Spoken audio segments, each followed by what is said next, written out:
माँ चली अमेरिका। निधि का नेचर बचपन से ही शर्मिला था। वो न ज्यादा लोगों से बात करना पसंद करती और ना ही ज्यादा मिलना जुलना। दीदी, ये पैसे ले जरा और बाजार से चीनी तो ले आ। नहीं माँ, मैं नहीं जाऊंगी, मुझे शर्म आती है, आप ही चले जाओ ना। अरे पता नहीं क्या करेगी ये लड़की। जीवन में कभी कुछ किया ही नहीं सिवाय पढ़ाई और घर के कामों के। इसकी शादी भी आसपास ही कहीं करवा दो, दूर जाकर इसका गुजारा कैसे होगा। निधि सुनती सबकी, समझती भी, लेकिन चुप करके रह जाती। एक दिन पिता के दोस्त अपने परिवार के साथ निधि के घर खाने पर आते हैं। उनकी बेटी बहुत ही स्मार्ट होती है। निधि बेटा, वीणा के साथ बात करो। देखो, अंकल की बेटी भी आई है उनके साथ। निधि वीणा के साथ वहीं बैठ जाती है। चलो ना अंदर चलते हैं, यहाँ कहाँ बड़े लोगों के बीच बैठे। निधि माँ की तरफ देखती है और अंदर चली जाती है। वैसे मैंने ना अपना चैनल खोला है, तुम सब्सक्राइब करना उसमें। मैं ना ब्यूटी और फैशन की बात करती हूँ। ये देखो। ओह, इतने सारे लोगों के सामने तुम कैसे इतना बोल लेती हो? मुझे तो बहुत शर्म आती है। अरे शर्म कैसी? खैर, सीधी सादी सी निधि, उसकी शादी हो जाती है राकेश से।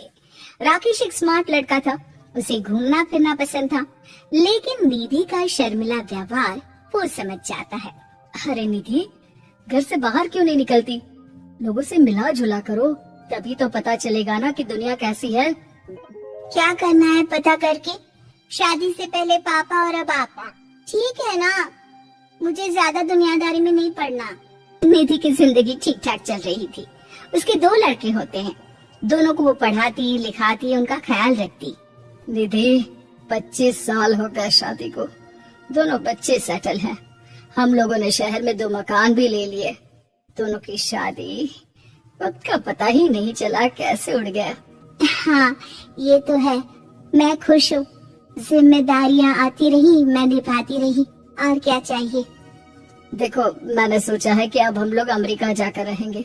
यहाँ की जिंदगी तो जी ली, वैसे मुझे वहाँ बहुत अच्छी नौकरी मिल रही है। मैं कैसे चलूंगी? मुझे वहाँ का कुछ नहीं पता। अब तो जानते हैं ना कि मैं घर से बाहर ही कम निकलती हूँ। अरे तो क्या हुआ, वहाँ भी घर में ही रहना है ना, मैं हूँ ना, नौकरी करूँगा। निधि मान जाती है और पति के साथ अमेरिका चली जाती है। माँ, तुम्हारी बहू को बच्चा होने वाला है, तो क्या तुम 2 महीने के लिए यहाँ आ सकती हो? मुझे तुम्हारी बहुत जरूरत है, मैं टिकट भेज देता हूँ। हाँ हाँ, ये तो बहुत खुशी की बात है। मेरा भी मन सबसे मिलने का कर रहा था, पर क्या माँ पर? अब मैं आऊंगी कैसे? पापा से बात करती हूँ।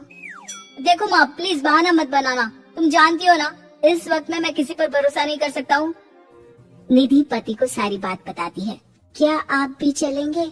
निधि, आने जाने में बड़ा खर्च हो जाएगा, ऊपर से मुझे यहाँ छुट्टी नहीं मिलेगी। बहू पर वक्त ऐसा है कि तुमको तो जाना ही पड़ेगा। मैं अकेले दुकान तक तो नहीं जा पाती, इतनी दूर भारत कैसे जाऊंगी? मुझसे नहीं होगा। लेकिन सबके कहने पर निधि को जाना ही पड़ता है। एयरपोर्ट में घबराई निधि एक मुसाफिर से कहती है, मैं ना भारत जा रही हूँ, दिल्ली जाने वाली फ्लाइट। सब मिलकर निधि की मदद करते हैं और फाइनली निधि भारत पहुँच जाती है, जहाँ बेटा उन्हें घर ले आता है।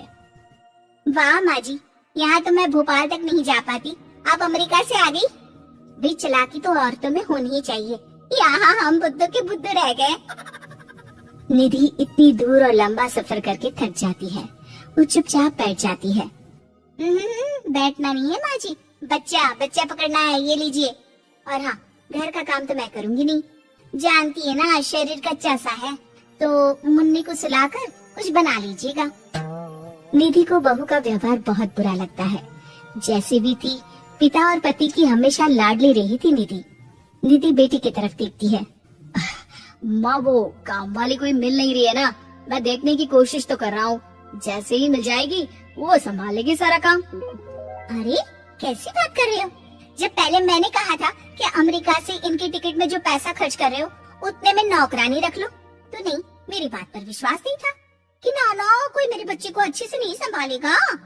अब इनका भी खर्चा और नौकरानी का भी खर्चा। अरे ना जी ना, मैं नहीं संभाल सकती। निधि जैसे तैसे 2 महीने रहकर वापस अमेरिका चली जाती है, लेकिन वहाँ जाते ही जैसे राकेश उसे देखता है उसके गले लग जाता है। ये क्या हालत बना रखी है निधि, कैसी लग रही हो? खाना नहीं खाती थी क्या? क्या हो गया? निधि पति से कुछ नहीं कहती, बस रोती ही चली जाती है। मैं नहीं चाहूंगी कभी भी भारत, आप मुझे हमेशा यही रखना अपने पास। राकेश बेटी को फोन करता है।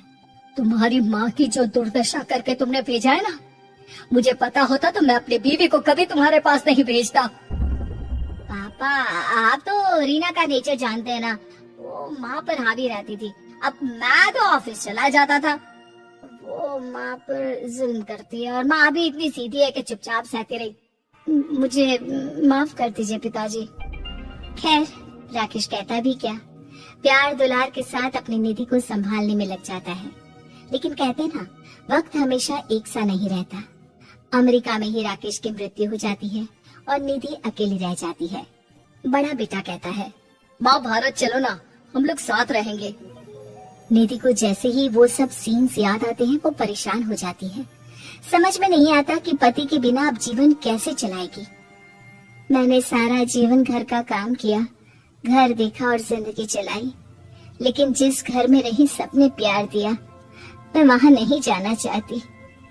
तभी राकेश जिस कंपनी में काम करता था उसका मालिक निधि के घर आता है। वो भी भारतीय ही होता है। दीदी, राकेश ने आपके बारे में बताया था।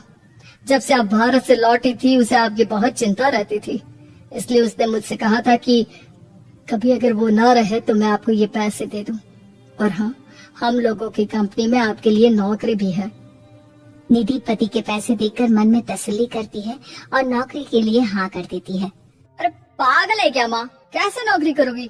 ये अमेरिका है, दिल्ली नहीं।